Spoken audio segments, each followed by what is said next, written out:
Okay, good evening, everyone. Welcome to the regular council meeting for Tuesday, November the 15th. It's currently 7 o'clock. Before we get started, the Village of Anmore would like to open our meeting by recognizing the many Indigenous peoples of our area, including the following First Nations with communities that are located in the region that we now know as Metro Vancouver: Musqueam, Squamish, Tsleil-Waututh, and Coquitlam. Further, we'd like to honor the important place in history occupied by the many territorial keepers of these lands and waters around us since time immemorial. I'm going to call the meeting to order. Before I get the approval of the agenda, there was a late addition as a delegation to council. The presenter is Jordan Birch, name of the organization. Now that's Ugly Enterprises. They would like to perform as a last-minute delegation. Due to some timing issues, I'll need unanimous consent to council. Do I have unanimous consent to council? Yep, okay, perfect. So we'll add that to the delegation, which will follow right behind Cassidy, Palmer, Rubin, regarding bylaw limits on coach house sizes. Okay, with that being said, could I get approval of the agenda? The recommendation would read: that the agenda be approved as amended to include the addition of delegation Jordan Birch regarding ugly Christmas sweater dash as item 4B delegations. Good, could I get someone to move that? Moved, seconded, any discussion? See none, all those in favor? Oh, discussion? Hello? Test. Testing. Oh, no. No? Test. You're working. Hello? That's better. Testing. Better? Testing. Okay, I'll get this. So the agenda be, could I get someone to, it's been moved and seconded, just to vote on the agenda as approved. Carried unanimously. Public input. Public is permitted to provide comments to council on any item shown on the meeting agenda. A 2-minute time limit applies to speakers. Any public input? No? Okay, we'll move on to our delegations. So the first delegation is Cassidy, Palmer, Rubin regarding bylaw limits on coach house sizes. Please, welcome.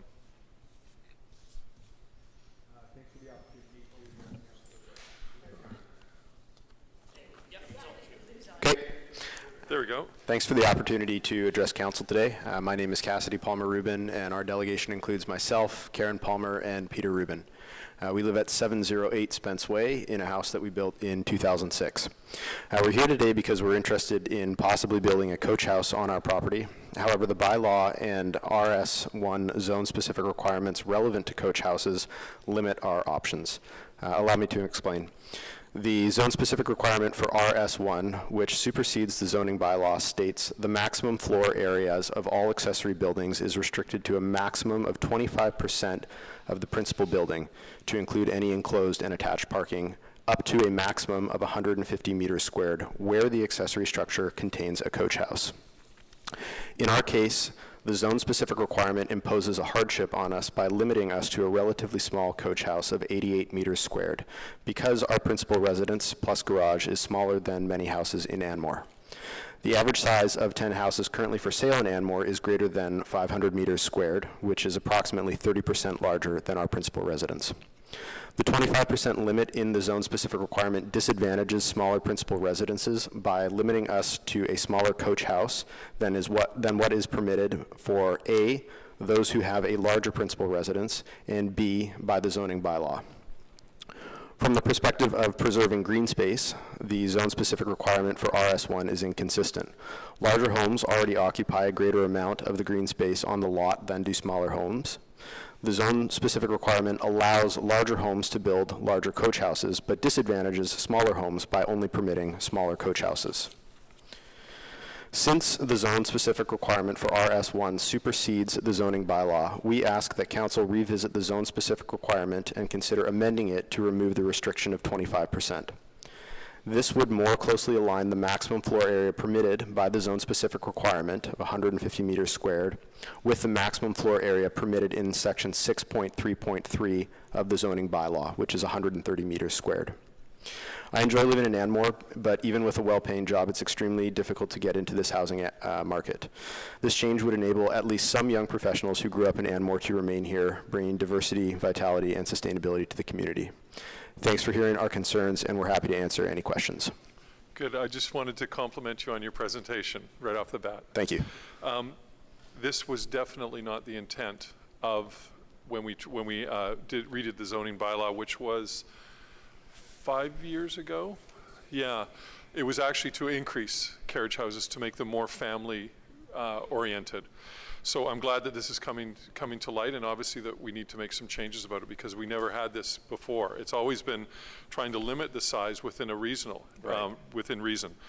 Used to be 100 square meters, which was basically about 1,040 square feet. Right. And that was the rule depending on any house size at the time.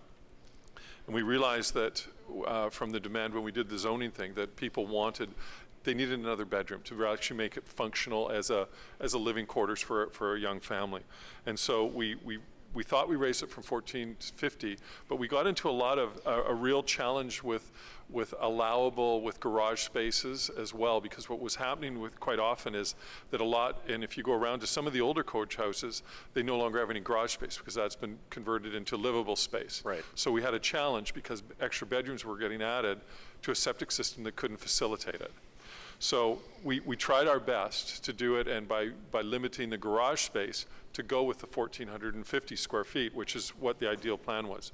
But we obviously don't have it right. So my suggestion is that we put this back to our head of development to prepare a report to explain this situation and understand it a bit better, and then to come back to council with some recommendations on the premise that this was not our intent ever really, and that for those of us that did the zoning bylaw.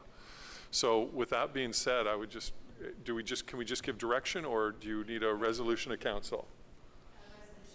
So would be preferred. Okay, that we refer it back to our head of planning to do a report on this and with possible solutions from that. So could I get someone to move that? Moved, seconded, any discussion? Councillor Webering. Yeah, absolutely. A very good presentation, by the way, and Thank you. It's exactly what we have talked about, and I think the intent of what you're talking about was to sort of that we didn't have a coach house that overwhelmed the house, that the scale was right, that we didn't upset the existing neighborhoods, the look of the neighborhoods. But as Mayor McEwen said, it doesn't really meet the intent in your case, and that wasn't our intent. We want to create spaces for people to live. Anmore is very sparsely populated. And, I mean, we're all about community and people and making it accessible to everybody. So I'm absolutely in favor of reviewing this. Good. Thank you, Councillor. Councillor Richardson. Yeah, I completely agree. I think I've brought it up with staff once or twice before. But if they're going to review it, I think they should actually review suites as well, like in the home itself, because they're limited to a very small set, or multiple suites, or something from a perspective that can make Anmore more affordable. So I know you have a very specific case, but I think it can be opened up and we can address affordability to some degree through Anmore overall. I agree. Yeah, good. Thanks. Councillor Trowbridge.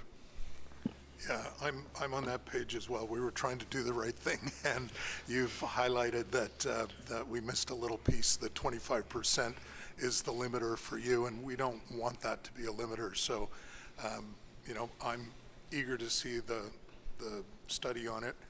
I'm comfortable including the suites as well. The concept is to try and make the best use out of the land we have. So, Good. We're on target. Good. No? I'll call the question. All those in favor? Opposed? Carried unanimously. Thank you very much. Thank you, councillors. Thank you, Mayor. Okay, we'll now move on to Jordan Birch. Now That's Ugly Enterprises. It's a warm welcome. Thank you. And thank you for honoring my late delegation request. Jordan Birch, founder of the original Ugly Christmas Sweater Party, held at the Commodore Ballroom for 20 years, and now the 9th annual Ugly Christmas Sweater Dash. Mayor and council, staff, guests, raid your closet or a local thrift shop for the tackiest, itchiest, ugliest Christmas sweater you can find.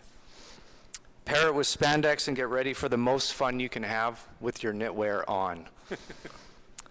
I shared today the details of our Ugly Dash and have a few things to run by you because we could use some help to pull this off. Saturday, December 10th at 3 o'clock at Spirit Park, we would like to host the Ugly Sweater Dash here in Anmore. The Ugly Dash is an untimed 5-kilometer run, walk, roll, or stroll through Anmore pathways and streets. At the Finishers Festival in Spirit Park, we will warm by the fire, indulge in hot chocolate, milk, and cookies, and enjoy holiday music and family entertainment. Like many things here, it truly does take a village to host an event of this size and scope. The Dash is a collaboration between volunteers, community partners, the Sasamat Volunteer Fire Department, village staff, and Public Works staff to ensure a safe and fun experience. Proceeds of this year's event will support Act 2, which is a nonprofit organization based in the Tri-Cities that supports programs and services for parenting, education, counseling, and housing support. Everyone is welcome. We don't turn anyone away. Anybody can dress up like me tonight. And it attracts friends from outside of Anmore, including Port Moody, Coquitlam, Burnaby, Vancouver, and we have quite the following over the last 9 years that like to come wherever we host the Dash. I did submit a poster with some of the more nitty-gritty details of the event. We have a website. It's nowthat'sugly.com with all our registration info. Registration for adults is $45. For youth, it's $25, and for kids 10 and under, it's $5. And everybody that registers gets an authentic Ugly Christmas sweater toque, bottomless hot chocolate, and a flagged course with giant Christmas inflatables, and of course the Finishers Festival that I described earlier. Historically, we hosted the event in Port Moody, as I mentioned, but being a resident here for almost 10 years, I would like to see more community events and opportunities to connect, give back, and be kind to each other in a time where we're just coming out of a place or a few years where we had to isolate and couldn't do things like this. So please excuse my tardiness in bringing this forward to council. I really wasn't going to do it this year. It was first pause to the pandemic, and we were going to actually bring it to Anmore eventually, but we decided to wait for the hub to be complete. But people started to ask about it, and for much enthusiasm by friends, family, and past Dashers, and even our event committee, we decided to just do it. And having a late delegation tonight, not for it to be the focus of my presentation, but is really, we're pulling this together in 32 days, and we've come a long way in just a week. Next year, when the Anmore Community Hub is complete, it can be the forthcoming legacy venue for our event and other four-season themed events that I have in mind that I'd like to bring to Anmore as well.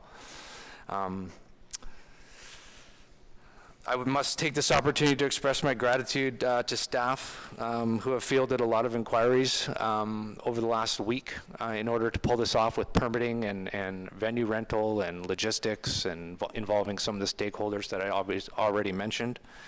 And I would also like to thank the 14 businesses and associations that have stepped up in the last week who have said yes to help or add value to the event to make it better than ever. So I did mention we needed some help, and that's why I'm here tonight. I did make a list and include in my delegation a few things that would be awesome to get some support, because we'd like to donate as much of the proceeds as possible to Act 2. So every bit helps. We would be requesting a reduced not-for-profit rate for the Spirit Park rental. We would ask that we could borrow or use, I believe you have two Village of Anmore branded canopy tents that we could use to cover our participants in the event of inclement weather or for storage. We've requested to village staff that we could have the two village signboards display the event between December 6th and 10th. We would, of course, love to have the invitation up to the Anmore residents in the greater community much earlier than that. However, we understand you have other key messages for the community, so we'll take what we can get. We'd love permission to have some 4 feet by 4 feet signs on village property to promote the event, because even just talking with other parents and friends around the community and at the school, people are starting to ask details. It is the first year, and getting the word out is a big part of having a full turnout. I personally would love to have a representation from staff and council at the event, to hand out awards and to read aloud the Ugly Christmas Sweater Day official proclamation document, which we wrote over 20 years ago. And lastly, if I so may, I would be asking to declare Saturday, December 10th as Ugly Christmas Sweater Day in Anmore, along with that proclamation. So I will pause there and field any questions, but regardless, thank you for the opportunity. Good. I just wanted to start off by, Jordan, I think you invited me to the first one, and I haven't missed one each year down in Port Moody, and it is an amazing event. I think a few years I was there joined by Mayors Stewart as well as Mayor Clay at that, and I think even Mayor Moore came by, all the Tri-City to support this amazing event, and it was really something to see because there was a lot of people. I think actually the sign-up actually had to be closed. There were so many people that actually got involved, and there were some really ugly weather days. If you recall, it was cold and it was wet, and I remember being down there, and it was amazing to see all these people wanting to give back to charity. So I know myself, I'm going to be certainly supportive of your wish list, which I don't think is extreme whatsoever. I think the unfortunate thing is that we're in the middle of a construction site, so I don't really know how we could actually bill you anything for the use of the field, because you're going to be using very limited amount of it. My only challenge would be, have you done anything regarding parking? So we have spoken with the school district, and by way of recommendation from staff is to book the elementary school parking lot just behind us. Yep. And in our communications leading up to the event, everyone that's registered in all our platforms, including social media, will be directing people to walk from the parking lot up the little pathway to Ravenswood into the park. Yes. And some signage, it works very well for that. And then could you actually let us know, have you described where the route is going, just so we know for the people in the village, they won't be too badly affected? Right, of course, and along with any route that we do nail down, well, I'll be personally communicating with the homeowners that would be affected by that. Okay. So I took a hot and sweaty run today on my lunch break, and I was mapping out the route along with another Anmore resident, and we were hoping to go from Spirit Park across to the fire hall and then along the multi-use pathway on Sunnyside, all the way down to BC Hydroland at the Yellow Gates to Bunsen Lake to the floating bridge, and then back south along the multi-use pathway, and then have a volunteer firefighter safe crossing at Hemlock Drive, go west on Hemlock Drive to Fern and Magnolia, and then end on Ravenswood, where it will be dusk and Candy Cane Lane will be lit up. Awesome. And the Christmas cheer will be quite high, and end in Spirit Park. That's what we're aiming for, but we're about 97% confirmed for that route. That's awesome. What a great route. What a great to tie it into too well. I'll open up to members of council. Any questions or? Councilor Richardson. Just a quick one. Have you considered maybe you could have a seniors discount? You know, we're totally open to that, because as I mentioned before, we are welcome everyone. So my parents have been coming since inception, and they're in their late 70s. So I'd be happy to look at that recommendation. Okay, thank you. Councilor Cryer. Thank you for being here, Jordan. I too am familiar with the Ugly Sweater Dash, and it is very well respected and very well received in Port Moody. I think it's amazing that you want to bring it here. A great asset to our community. I love that you're keeping the funds within the community, and yeah, I fully support it. Looking forward to it. I'll be there. Good. Thank you. Councilor Wevering. Yeah, I support it 100%, Jordan. I got to say your sweater isn't quite ugly enough, I don't think. I will be wearing something much uglier, I hope. And I'm also supportive of all your asks. I think they're very reasonable, and I'm sure we can accommodate that. I don't know if we need to pass a resolution do we for need that. a resolution, or? I think it would be in order to bring forward a resolution in terms of waiving the Spirit Park rental fee, Okay. which I believe normally is $200. Yep.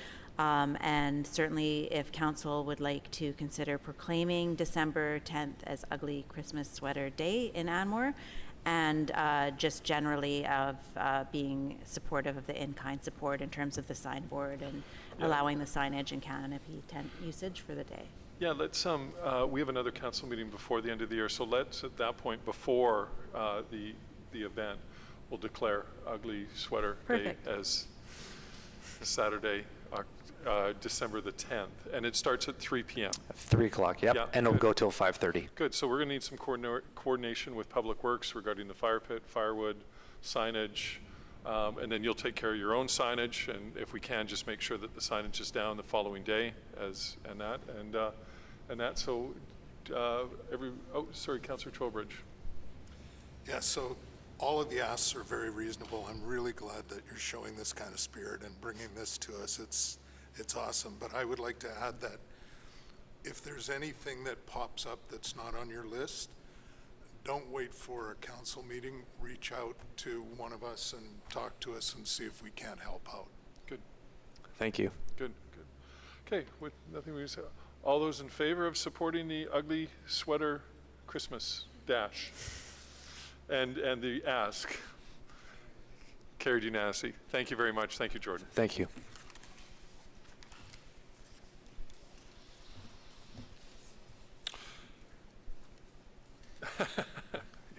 Okay, we'll move on to the adoption of the minutes. Minutes of the regular council meeting held on October 18th, 2022, and the minutes of the inaugural council meeting held on November 1st, 2022. The recommendation would read? That the minutes of the regular council meeting held on October 18th, 2022, and the minutes of the inaugural council meeting held on November 1st, 2022 be adopted as circulated. Someone to move those? Moved, seconded. Any discussion? Seeing none, all those in favor? Opposed, carried unanimously. Any business arising from those minutes? No. Okay, we're on to legislative reports. 9A, Monmouth Lane Road Dedication Removal, Bylaw 664-2022. Ms. Elrick. Thank you. So this was before council at the September 20th meeting, and Mr. Boyd is available if council has any questions, but the recommendation this evening would be that council adopt Anmore closure and removal of highway dedication, Monmouth Bylaw 664-2022. Good. Could I get someone to move that? Moved and seconded. Any discussion?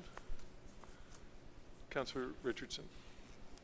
I'm curious, because you're removing the road, but he doesn't have new road, whoever is on that road. So how do you get around that glitch? Because I thought everybody has to have a road at some point. So that's the second part to this. So the first part is we need a council resolution to dissolve a road right-of-way as part of Local Government Act, and then we have to go through subdivision to remove the road right-of-way and institute a new road right-of-way on the north side. So they're not landlocked. Yeah. So they happen at the same Yes, time? basically, yeah. Okay. I'll call the question. All those in favor? Oh, never mind. Opposed? Carried unanimously. We're on to 11A, new business, acting CAO appointment. Ms. Elrick, who I begged profusely, so would you like to read the recommendation out? Recommendation is that council appoint Karen Elrick as acting chief administrative officer.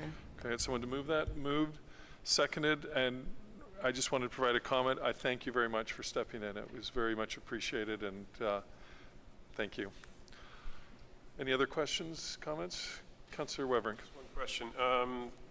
Just the way it's written, that Karen Elrick, which I 100% support, thank you, Karen, is acting chief administrative officer. Do we need to do this again when we have a new CAO? Yes. Or can we add language to this so that it's just a one We'd have shot? to appoint We have to do it somebody again? new, yeah. Okay. Good. That's my only question. Okay. Call the question. All those in favor? Opposed? Carried unanimously. 11B, Village of Anmore signatories update. Ms. Elrick. Thank you. So this is just to update the banking signatories with the new council term and Ms. Halliwell's departure. So the recommendation would be that council designate Mayor John McEwen as the council signatory for banking purposes for the Village of Anmore, and that Councillor Polly Creer be designated as the alternate council signatory, and that council designate Karen Elrick, acting chief administrative officer, manager of corporate services, as the primary staff signatory for banking purposes for the Village of Anmore, and that Lena Martin, manager of financial services, be designated as the alternate staff signatory, and further that council affirm all village issue payments require the signature of one council signatory and one staff signatory. Good. Someone to move that? Moved, seconded. Any discussion? See none. All those in favor? Opposed? Carried unanimously. We're on to general local election results, report dated November 9th, 2022 from Ms. Elrick, Manager of Corporate Services. Ms. Elrick. Thank you. So as required by the Local Government Act, following an election within 30 days of the declaration, the chief election officer, which I was for the 2022 election, needs to report back to council. So this is just reporting back essentially on the number of voters and the results of the election. So this election, with the new voters included, we had 1,782 eligible voters, which generally is a bit off because the list comes from the province and some people don't update their driver's license, those types of things. But generally speaking, we had a voter turnout consistent with the last election, just over 49%, which is really quite well turnout compared to most other communities, particularly in the Lower Mainland. So that's fantastic that the community is so engaged. So information regarding the voting opportunities were communicated out through direct mail-outs, email notifications, Facebook notice boards, and our signboards. There was 2 in-person voting opportunities. Additionally, there was mail ballot voting opportunity that was offered to residents with applications available at the end of August and ballots available at the end of September. The results of the election are attached to the report, and as you know, as you are all sitting here today, that we had Mayor McEwen elected, and then the councillors Cryer, Richardson, Trowbridge, and Weverink were elected by acclamation, as well as the school trustee elected by acclamation of Carrie Palmer Isaac. So I do have a recommendation this evening that council receive the report from the Chief Election Officer entitled 2022 General Local Election Results for Information, and should council have any further direction regarding updates to the election bylaw or procedures, it would also be appropriate to bring forward at this time. Good. Could I get someone to move and second the recommendation? Move and second. Open for discussion. I had 2 things that I just wanted to add that I think we need to report back, and that is there was quite a confusion and uncertainty that people brought to my attention regarding the mail-in ballots. So I think we need to perfect that system somehow, and I know there's limitations in regards to issuing of them and when they can be dispersed and when they can be exercised. So I'd like, if we could, with the consent of council, to report back on that, if there's any ways of streamlining that as well. And then the second thing is, what I heard from several people as well is the fact that in other municipalities, there's more opportunities to do the pre-vote or the early vote. Now, I do know that we have been challenged with the fact that we didn't have the space. But I'm going to presume and go out on a limb that in 4 years, we will have the space and we will have the convenience of having staff in that space during the weeks leading up to the election. So I would also like to look at what the cost would be to have additional voting days to mirror that of other municipalities, to make it more convenient. Maybe they're just half days, afternoons or whatever, leading up the week before, whatever. But I think it's both of them will hopefully get more involvement of people voting. I granted 49% is unheard of compared to other municipalities. However, you know, I still think that we need to make sure that we can accommodate anybody at all that can vote to make sure that they can exercise their democratic rights. So with those 2 things in direction, I would like it if we could get a report back in regards to the mail-in ballots, and as well as opening up some more opportunities for voting, early voting. Certainly, yeah, that's certainly something the staff can bring back a report on, and in terms of feasibility, it certainly is feasible. However, it comes down to resources, and that being both financial resources and human resources, which the human resources are also particularly challenging right now, and who knows how that may change in the next 4 years. But we can certainly bring a report back on what other communities do and other processes. That would be no problem at all. Good. Any other questions, comments? Okay, with that direction, I'll call the question. All those in favor? Opposed, carried unanimously. Council calendar and council appointments. Report dated November 9th from Ms. Elrick. Thank you. So each year, council needs to approve a calendar for the regular council meeting schedule for the following year, as well as appoint for an acting mayor schedule for councillors who would be acting in place of the mayor if he was unavailable. So the council calendar that is on page 37 of the agenda is consistent with the calendar that has been presented the past few years and consistent with our procedure bylaw.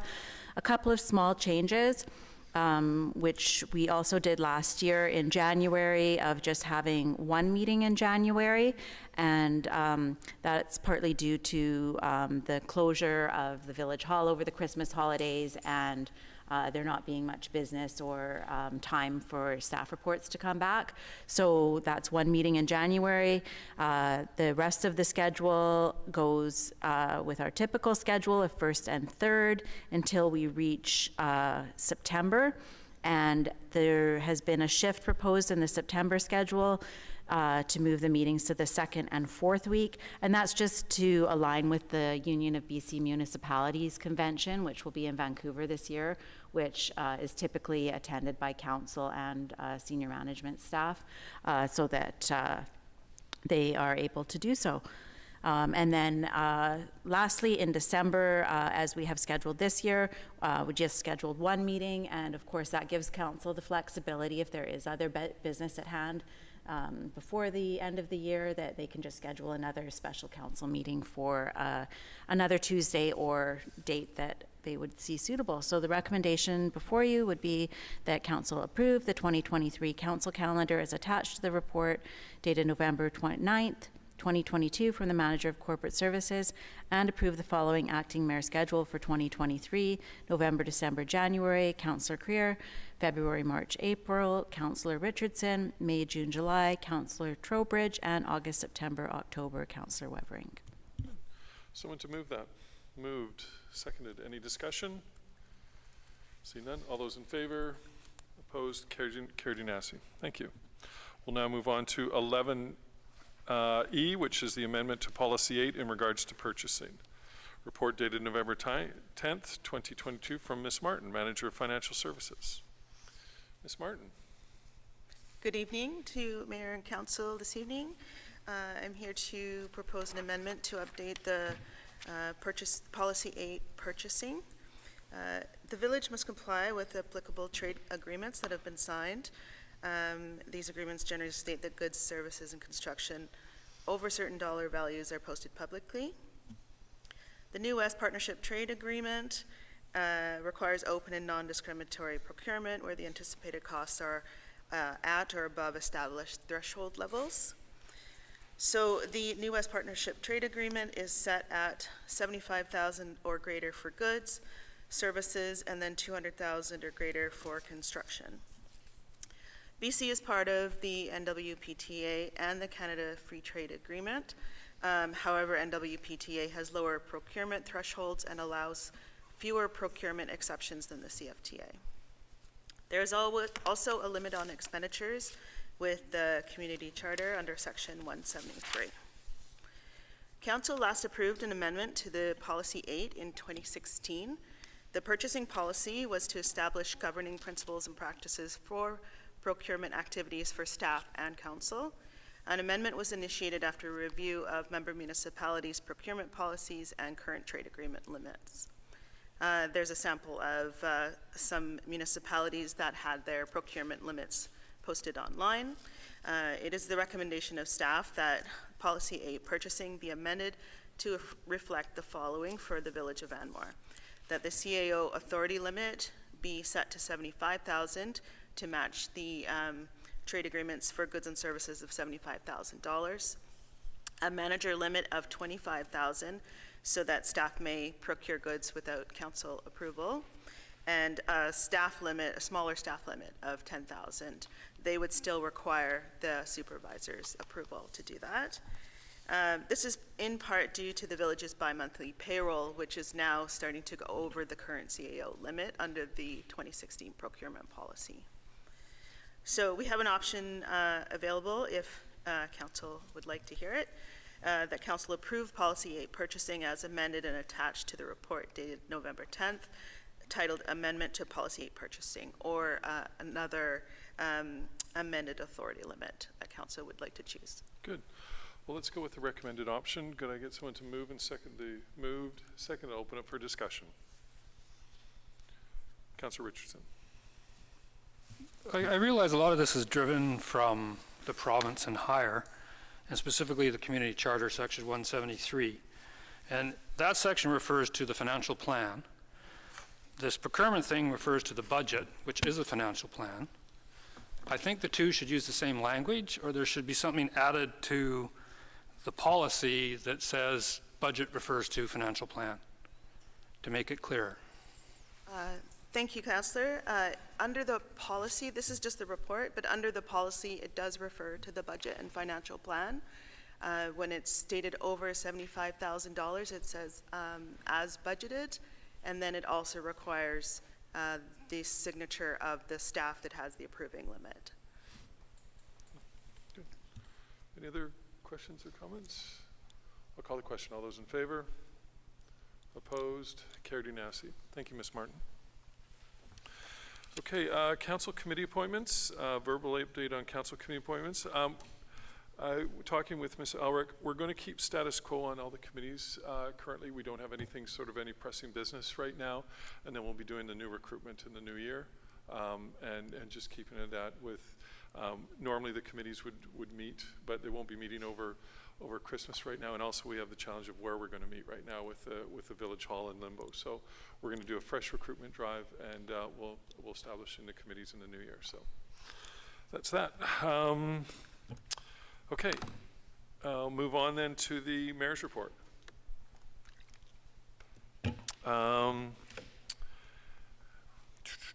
Had an amazing Remembrance Day this past Friday in Belcara Park.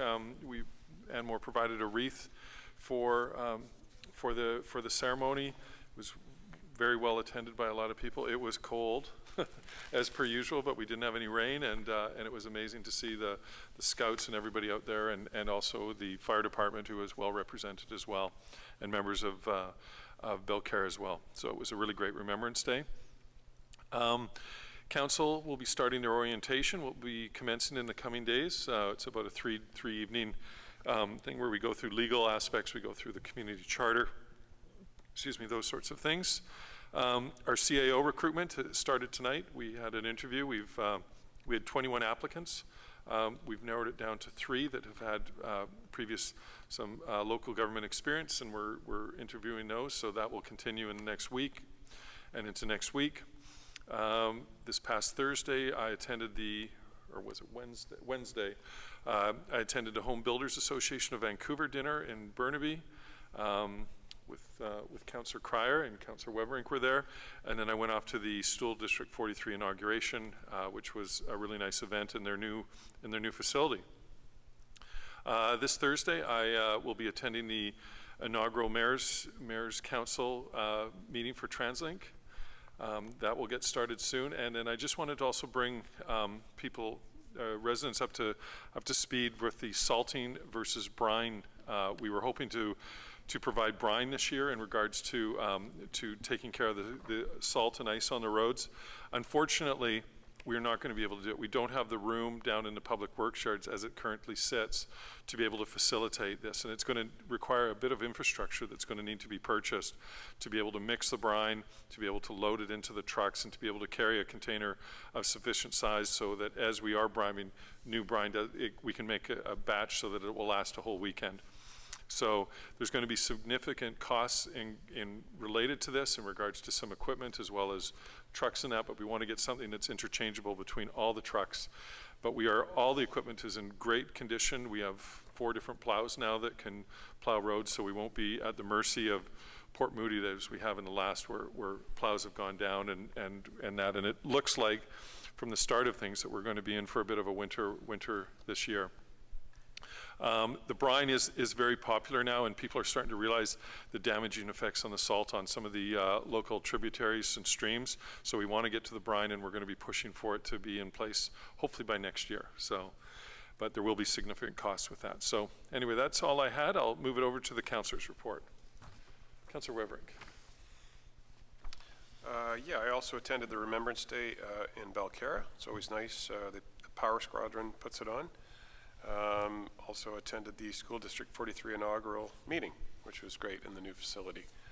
And then a question, in the agenda there was a letter from the Ambulance Paramedics Association, and they want to meet with us. Just through the chair, is anybody interested in doing this? I think we should. I haven't yet. I have a meeting with Jay tomorrow that I'll be talking to him about it. Okay, but this is with the ambulance paramedics. Oh, you're Yeah. going to talk to him about that? Yeah. Okay, I'll follow up with okay, you. Yeah. that's all I have. Oh, Councillor Cryer, sorry. Didn't see It's you. all right. Thanks, Mayor. You didn't see me. I'm right next to you, for heaven's sakes. A couple of things. I, too, as Mayor McEwen mentioned, attended the Home Builder Association's dinner, which was very good. Also, an awards opportunity. It was enjoyable to meet some of the new councillors. The village of Belcara was there, so we had a good visit with them, and a lot of changes in Burnaby, so it was an excellent evening. Jordan mentioned it briefly, Candy Cane Lane. It sounds like that will be happening again. I've been communicating a little bit with Georgia Lyons. I think the decorating has started. That will then coincide with a very, very condensed version of Light Up Spirit Park. And that will be on Sunday, December 4th. And when I say condensed, I mean really condensed. There will be a bonfire, and the lights will go on. I think that might just be it. But we do want to continue the tradition of doing Light Spirit Park, and hopefully next year maybe we can coincide the Ugly Sweater Dash with Light Spirit Park, or with the new Village Hub it will be much easier to do a larger event. That is it for me. Good, thanks. Councillor Richardson. Yeah, I had an interesting meeting with Mayor West of Port Coquitlam about the impact of Burke Mountain on their municipality. It's kind of fascinating. I also attended a Port Moody council meeting. I'm kind of intrigued how the various municipalities handle the public and questions from the public and or comments from the public. And I'll probably have more comments on that in the future. Good. Thank you. Chief Administrator Officer's report. Ms. Elrick. Thank you. So this week, some of you may have noticed that the Public Works crew, boys and girls, have begun to put the Christmas lights up in Spirit Park. So they'll be continuing that throughout the week and hopefully be finishing the installation off in the next week or so.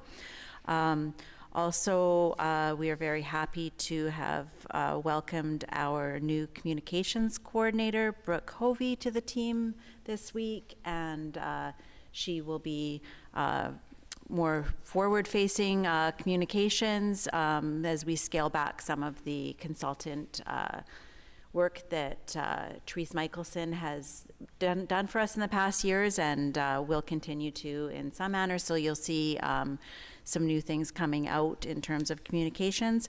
And as Councillor Cryer said, we will be getting information posted out on our scaled down Light Up Spirit Park fire and lights are on event. And that's all for me this evening. Good.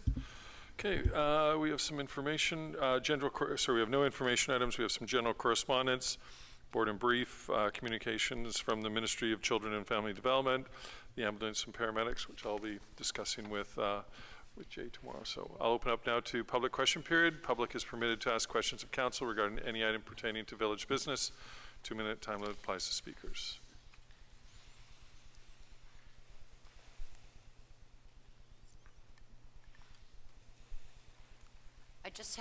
I just had a question about Bob Murray Lane.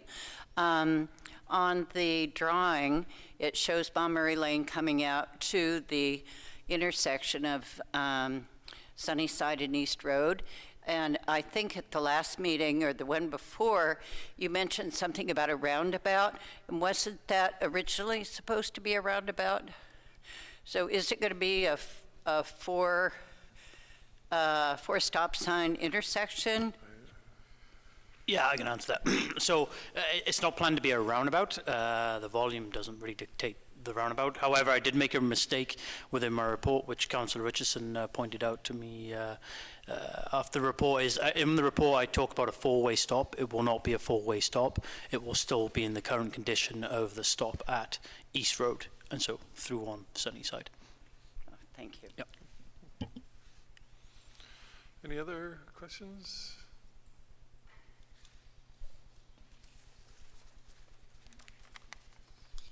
Jurgen East Road. I just have a few comments before I actually get to the question, if you'd allow that.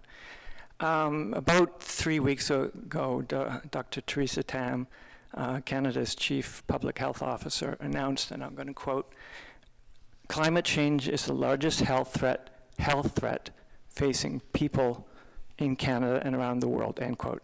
It's taken a physical toll, it's taken a mental toll. People are breathing in wildfire smoke.